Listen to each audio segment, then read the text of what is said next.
Great. Well, welcome to mtgfun.com, another interview with great artists. Here we have Matt Stewart, who I previously interviewed at a LexCon. Unfortunately, the ambiance was a little bit too noisy to really make out what was being said, so we decided to reconvene here online and hopefully share with you some of the same things we went over then. The first question I like to ask people, Matt, is how did you get started in art? Like what drove you to that profession? Well, I've always drawn since for as long as I can remember. And and then I was into Dungeons and Dragons when I was in my 10, 12 years old. So, and I always loved the art of like those fantasy illustrators like Keith Parkinson and Jeff Easley and those guys. And so it kind of Big drew me Four. to fantasy art. Yeah. And then, Yeah. and then, just also I was, became like a big Tolkien fan around that time too. So it was just, when I was in school, so that drew me to art. When I was in school, I always wanted to do like fantasy art, like, those guys I'd mentioned. And really magic was like really, when I got out of school, when I was putting out my portfolio, magic was getting more and more popular, and it just kind of drew me to it. So you mentioned that it drew you to it. What was your introduction to Magic the Gathering? I mean, how did you get involved directly? Well, I had an agent at the time, and they had gotten me work with Wizards of the Coast doing the Forgotten Realms book covers. And so I'd done like the Knights of Myth Draenor series and a few others. I'd done like a one with Drizzt, Hunter's Blades compilation book.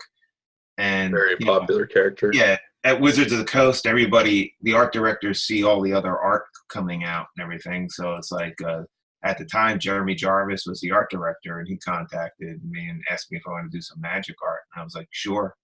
And I did a few cards, and I was kind of out of it for a little bit. Like I missed the Lorwyn block, and then the Alara block, I was sort of, I guess I got on the regular roster, and I've been working pretty steadily for them ever since. So. Yeah, I noticed you tend to have, 2 to 4 images per set, which pretty impressive.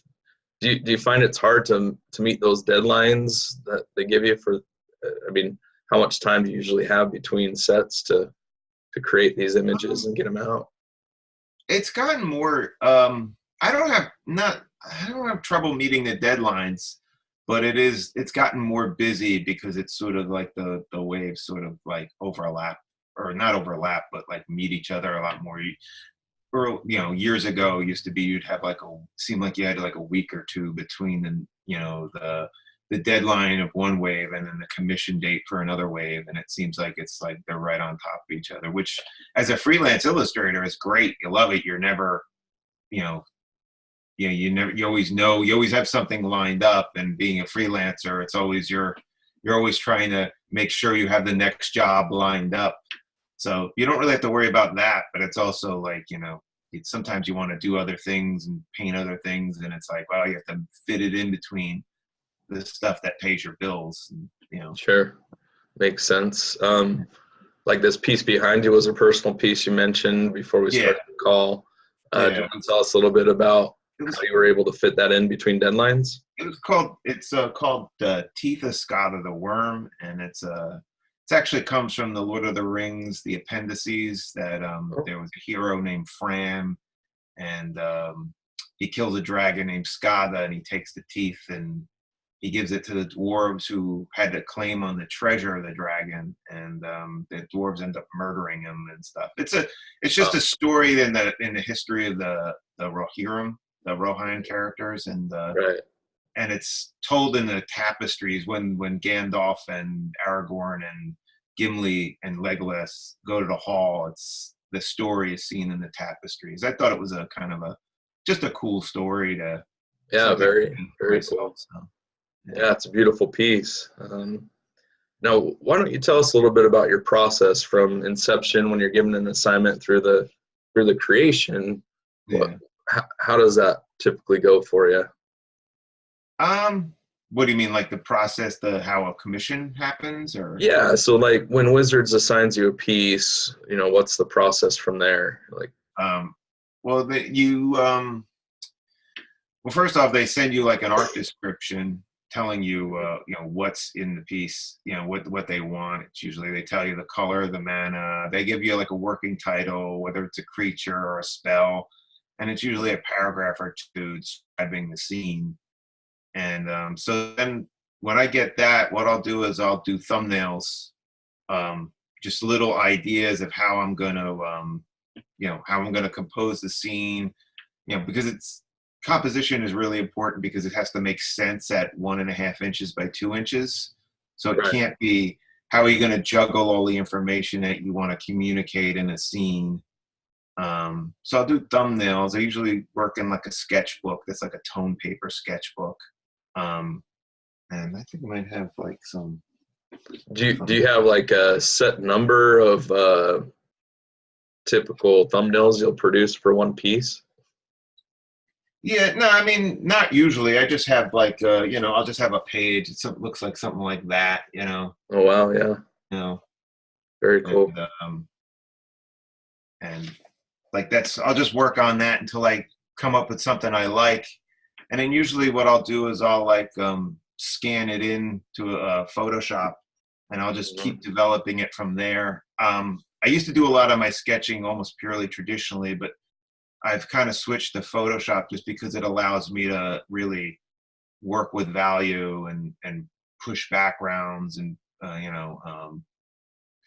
really balance out, like not really worry about line as much as worry about like values. That's really translates Kind better. of manipulate the images quicker than and try different things, try different design things, and you can always just save a copy or make another layer and stuff like that. It's really kind of, I think, made it a lot easier to, because I was doing that for a while. I was kind of doing this hybrid thing where I'd scan stuff out and print it and then trace it and then kind of draw it again. And eventually my process just evolved to being almost all, the preliminary part anyway, to being all digital. And then when I come up with like a good, like a finished sketch that I like, I send it to them and they approve it, or they give me feedback or request changes. And then sometimes you got to send them another sketch. Sometimes they say, it's approved, but just change this or something like that. And then from there, I print it out to the 100% of the size that I want to paint it. And then I do the old-fashioned carbon paper transfer onto an ampersand gesso board. I used to print things out on like an acid-free watercolor paper and mount it, like a method that became, Donato was famous for kind of like creating this sort of paper mounting method. And I had taken a class by him back in '99 where he taught this, and I was using that for a while. But I think my printer only prints 13 by 19, and I wanted to make bigger paintings, so I was like, well, let me start just transferring it onto these gesso boards. It's actually my wife Gina, who's also a painter. She started buying these gesso boards, and I looked at them and was like, oh, these are really cool. So I started using them too. So, awesome. And from there, I work on, I start painting. Usually my usual method for painting is I'll start with like washes of acrylic and kind of tone the board, either one flat tone or basic colors. And that kind of establishes your basic color scheme and your lights and some light and dark information. And that's dry in like a few hours. So then I can go right into rendering with oils. And I usually, when I paint in oils, I usually do the most important part first, which is usually like a face. And I get that done. And then, then I can work on the background or work on, the other parts. Sometimes I'll start with the back, I'll establish some background, because a lot of times that helps set up a context for all your lighting and all your color decisions. If you have your lighting set up in the painting, or, that helps. It's all about kind of establishing like a context when you paint so that you can make better decisions, with value and color and stuff. Makes sense. Yeah. So just to kind of recap, what you're saying is you'll get an assignment from Wizards, then you'll submit some thumbnails that you produced, and they'll kind of pick Yeah, one and maybe modify it here and there. They'll say, yeah, we want something more like this, and then yeah, you take the transfer and then you start your oil painting yeah, and then the finished product. From yeah. start to finish, how much time roughly do you say that usually takes? Um, well, usually they usually give you around 6 or 7 weeks, and I usually take around 2 cards, so it's usually about 3.5 weeks for total for every image. Mhm. Usually the painting part of it is about anywhere from 3 to 5 days. So it's everything else is all preliminary and reference gathering and all that stuff. Okay. That's another part of the process I didn't mention before was when you establish like a thumbnail, I'll gather reference, or I'll shoot posing, a model. A lot of Okay. times it's me posing or it's my wife posing in Well, costumes or that something like that's that. that's a good segue because I wanted to share this little piece that I picked up from you. Yeah, that's You can that's see me. that. Yeah, That's you, right? yeah, Yeah, I thought that's one reason I really like this piece. Parish, what's it called? yeah, Paranoid Parish Blade. yeah, So wanted to yeah. share that. Sorry to embarrass you there, but No, it's I. If you look close enough, I'm in a lot of my paintings, and yeah, I've gotten better at disguising myself and painting myself as other people. But yeah. times But I you're like, still the model, right? yeah, Yeah, yeah, but that's one reason I really like that one is because you can tell it's actually you, yeah, and yeah. it's actually become one of my favorites. So Well, it's maybe funny get it. because in that one I'm kind of crazy, and Yeah. my wife always complains because Oh. like whenever I paint her in a painting, she complains that I'm usually like I'm painting her as a crazy person too. Like Oh. she So now posed you as have one years ago called Amass the Components, where it's like a mad scientist carrying all these right. like beakers and bottles and stuff, and she has a crazy look on her face, and I painted her almost very accurate to her face, and she's like, "Why you always paint me as crazy or something like that?" So Well, sometimes that's what it calls for, right? yeah, Mad yeah, scientists are not going to be sane typically. yeah. Well, what one of the other questions I wanted to ask you is, what is your favorite piece you think that you've produced for Magic the Gathering? I know that we asked you that before, and it's kind of a hard question to answer, but maybe you can select one or two that you've found that you Um, really enjoyed. well, I mean, one of my I generally like painting people, and I like to paint portraits of I like to paint people in my paintings that I know and stuff. So like there was one I think my fondest one that I think was the coolest example of that was Nephalia Smuggler. Yeah. It was my father-in-law. He's passed away now, but Mm-mm. he posed for a bunch of paintings for me, and he I got to paint him as kind of like a mob kind of boss. He looks seedy, and it's not him at all. But it kind of looks like him and stuff. So that was Yeah. always my favorite one. I Okay. also used a lot of pictures of him for the Edgewall Innkeeper. So it's the same. Yeah. It's I painted that after he passed away, but like Oh, yeah, I used a lot of pictures of him, and that's probably more accurate to his personality as the innkeeper. So it's like more of a jovial soul, yeah, welcoming. exactly. So it's Come on in and enjoy the yeah, food. yeah. So I always like those. My mother-in-law has posed for a bunch of them and family Mhm. members and stuff. So it's Yeah, and as I've talked to other artists, that's somewhat common, I think, because you see yeah, that their friends, family become the subject matter of their yeah, paintings. yeah. One of Anytime you those. get, I'm sorry, go ahead. No, you're good. Go ahead. Anytime you get to sort of like create a character, create them into like a character, and also like I like painting portraits where I get to describe a real person in a weird like this person I'm painting isn't just an action hero. They're not just fighting. You get to see that they have a life inside there. That like the innkeeper, for example, has a book, and they wanted a character who liked stories, so he's painted a mural in his tavern behind that Yeah, you see behind him. with the dragon and Yeah, like I thought stuff that like was really that. cool. I love Yeah, trying to communicate. You know, right. it makes it such a more interesting picture to paint rather than just like sort of say somebody who's just killing something or something like that. You know? Sure. Now I've set up another painting behind me. Might be hard to see, but I Yeah, wanted to ask you your process on this one. Bring it closer so people can see. This yeah, is a pouncing cheetah from uh, yeah. From Common Cut Cat. Block. Yeah, Yeah. So it's going to be hard for me to show, but not mm, only do you have this cheetah with the really cool markings, but you've yeah, also painted a second one back here. yeah. Oh, yeah. There's one that's hiding, like Yeah. So yeah, again, that it's going to be hard for me to show, but it's like right here, yeah. clear. But what was your process for this guy and his friend in the weeds there? Just well, with stuff like that, I have to look at a lot of photographs, and I think that of cheetahs and stuff.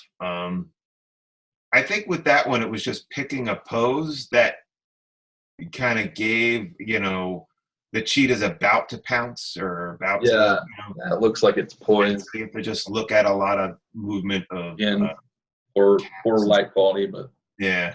I couldn't get one of our two cats at the time to pose, so I had to just look at a bunch of photographs and yeah, you know. Um, gotcha. but yeah, it's just it was just yeah, it was. I think I might have looked at some. I usually have also like a lot of little toys that I'll usually set up to just get general lighting. I think I might have done that with that one. Okay. And it's also that one's also balancing out the background with the foreground. They wanted a lot of Yeah, that pillar information in the back, sure. And again, those I'll Egyptian try to inspired pull pillars. this up so you can 'Cause see it's this yeah, section here with the yeah. pillars. It's like a sort of an indoor jungle type of thing going on. Yeah, yeah. Which I'm very personally, I'm very big into Egyptology and ancient Yeah. studies. Mhm. Both Mayan culture, and so that this is one of my favorite pieces. So it's really cool to see that translate into the game I love. So another piece that I saw that you had at a LuxCon that I thought was amazing was Eowyn standing in front of that door. Yeah. Um, who was your model for that, and what was your inspiration to create that piece? I think my wife posed for that one, and my wife is dark haired, not Oh, blonde, so there took a lot of and a lot of sort of just looking at sort of Nordic characters, and also when I paint like say like Tolkien stuff, I try to imagine how try to paint them how I imagine them, not how they actually how the model actually looks. I think sure. I did post some I did I think I did some posing too and some armor, like some rudimentary pieces of armor. I have some like Roman armor. Oh, That's obviously not what she's wearing, just right. like metal information and stuff like that. Yeah, give And you it's kind of some stylization ideas and things. yeah, yeah. And then it's just all just then researching, different styles of armor and how fantasy am I going to make it? How historical am I going to make it? Hmm. And um, yeah, and then just basically just a lot of just, like I said, I was getting better at designing, painting different faces to make them look like the way I want to look. And so like it Sure. just took a lot of work and just drawing faces and studying faces and stuff like I that. see.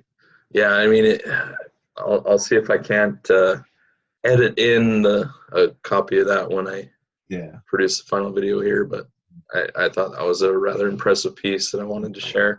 Yeah, So when, that was just a personal piece that I wanted to paint.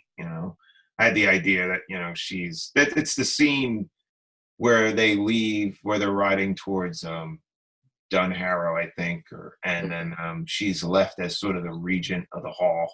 right, And in the movie, she's wearing like a white dress, but in the book, she's wearing her armor, her like right, royal armor, and Aragorn looks back and sees her glinting in the sun, and then that's hmm, why I thought, oh, we'll paint like a close up of what she looks like. And then the doors were really part of the thing because there's all this carving of all these stories. There's actually a carving in one of the corners of a man killing a dragon, which I thought was yeah, representing the scene. of the Yeah. painting behind me. So it's like, Sure. Yeah. I mean, that's one thing that I spent a good 10 minutes just inspecting it because there's just so much going on. It's just, you know, not only do you have her at the forefront, but, you know, like you mentioned in the doors, yeah, there's just so much history and things that you place there that it's rather fascinating. So yeah, that's great. So when I think of Middle Earth, I think of you and I think of Donato and a few yeah, others. You know, yeah, you guys have really brought that to the forefront and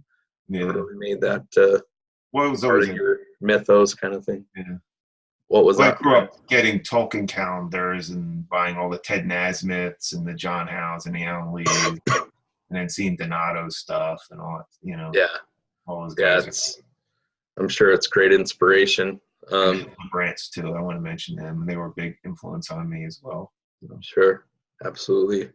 I know we're almost out of time. There are just a couple quick things I wanted to touch on first. sure. Thank you for sharing that process. I don't think people realize how much goes into the creation of a painting, you know, from start to finish, even on a personal piece. Yeah, I see, or I'm fortunate enough to follow a number of artists on social media like Steve Belladin and, you know, yourself and, you know, Steve's working on a piece that he's been working on. It's this like, phoenix rising out of the ashes. yeah, And just to yeah, me, it speaks volumes yeah, of who, you know, just how long he's been working on it and how long yeah. you've worked on some of your personal pieces. Mhm. The last question I had for you is anybody who's looking to get into this industry or you know, become a fantasy or a fine artist, what piece of advice would you give them looking back on your career to do? Just don't do the kind of work you like to do, and then the market will follow you. Is basically do the work your way and do it the way you like it, and then just try to be as good as possible. Always work on your process. Always try to improve. And then everything else will follow after that. I feel like when I really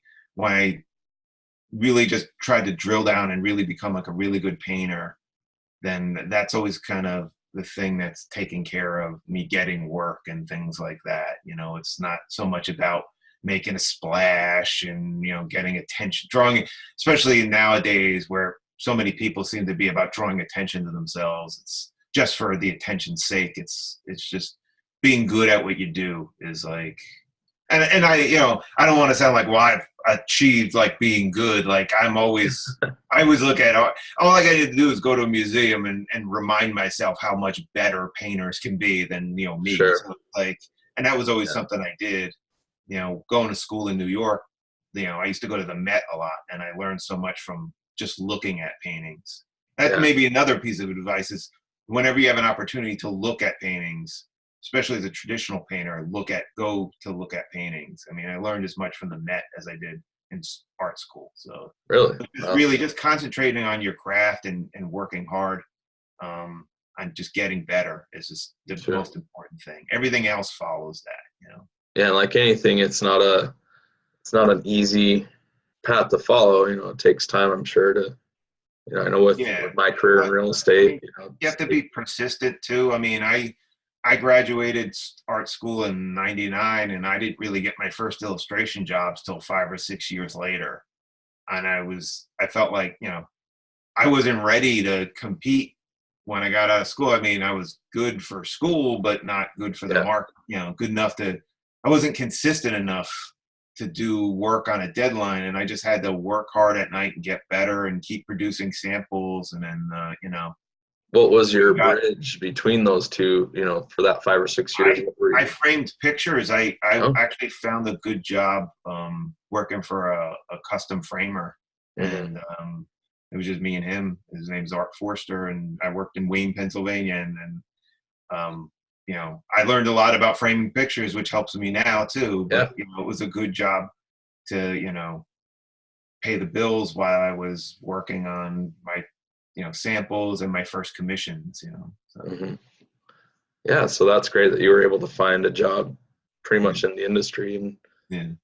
did you find that you were getting inspiration on some of the artwork coming in that you'd be framing? Um, every once in a while we'd have interesting stuff come in, but most of it was, it was diplomas and Yeah. photographs and things like that, you know what I mean? But we'd have some interesting things come in every once in a while, some older paintings and artifacts and things like that, because there were some colleges around too in that area, and we'd have professors that would come in. There was one guy who used to collect like voodoo kind of art and everything Oh, like that. He'd really? frame some of Interesting. that stuff. It was neat, like Haitian art and like the more like I guess indigenous people's art and things like that. Mhm. We get the frame and it was cool, so. Well, great. Anything else you'd like to share before we wrap up? Nah, just thanks for having me. Thanks for having Yeah. me. Pleasure talking to you. I'm glad we could get together and do this. And Oh, I appreciate it. it was tough at IllexCon with the Yeah. say you said the sound didn't work, and then people were walking in between the camera and things Yeah. like that. It It would have was a been little bit. It was my first try, but yeah, this worked out a little bit better, and yeah, I'm hoping at some point in the future we can do more of a in-person type thing. But I yeah. think people enjoy what you've shared today, and I appreciate your time.